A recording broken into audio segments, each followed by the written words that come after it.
Welcome to Life in Pictures. My name is Karen Milkey, and I would like to share with you some pictures that God has given to my heart.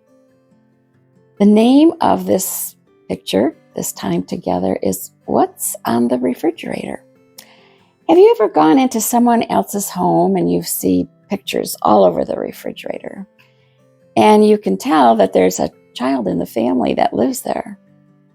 Now, the pictures aren't really that great. The mastery of the coloring, the colors put together, probably aren't real good. But you know that that child is loved so much that whatever they color goes on the refrigerator.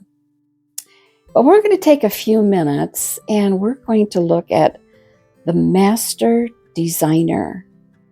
And if he had a refrigerator, what would be some of the pictures that would be there? Today, if we look at it, we're going to see you. Now, your hair may not be really fashion nice and everything perfect, but you need to know that you are loved. There is scripture that uses the terms all and everyone frequently. That means the whole world. God loved the whole world, all of it. But we're not going to concentrate on those words today. We're going to concentrate on the one, you.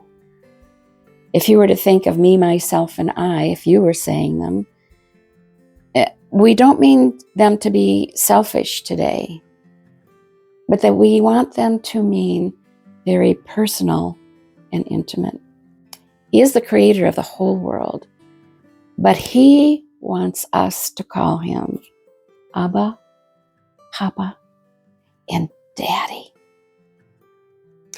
I'm going to read from Isaiah 46:16, and it says, "See, I have engraved you on the palms of my hands. Your walls are ever before me."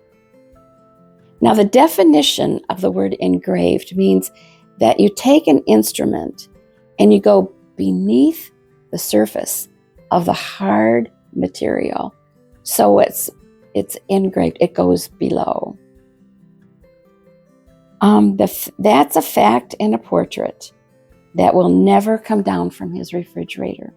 And he says, the wall is ever before me. What that means is that it's not just a structure, it means a wall, a place of protection. You can never hide from his presence, and you are secure in the protection of his incredible power. Constant in this life is change, especially we humans, with our ideas and our behavior. But God's not bound by this world. He never changes. When he says something to you and me, and he puts it on his refrigerator, it stays there in spite of how we may feel or the way it even looks. He said that you are victorious when you think you're weak. He says you're strong. When you feel sad, he makes you glad and gives you his strength. Because you are one of his sheep, you hear his voice. Have you ever felt that there's this dark cloud that just hangs over your head and it never moves whenever you speak?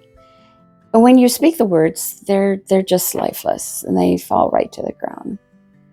Well, God says exactly the opposite of that. He said, you are the light of the world and the salt of the earth. Now, who are you going to believe? Are you going to believe the creator of this immense, huge universe, which even goes beyond the Milky Way? Or are you going to think and believe the fickle things of your mind, and you see things darkly, and you're driven by your ever-changing emotions?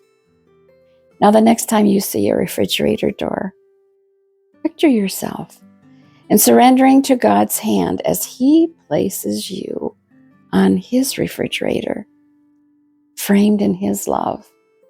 And inside that refrigerator, how many times do you look inside your refrigerator in a day?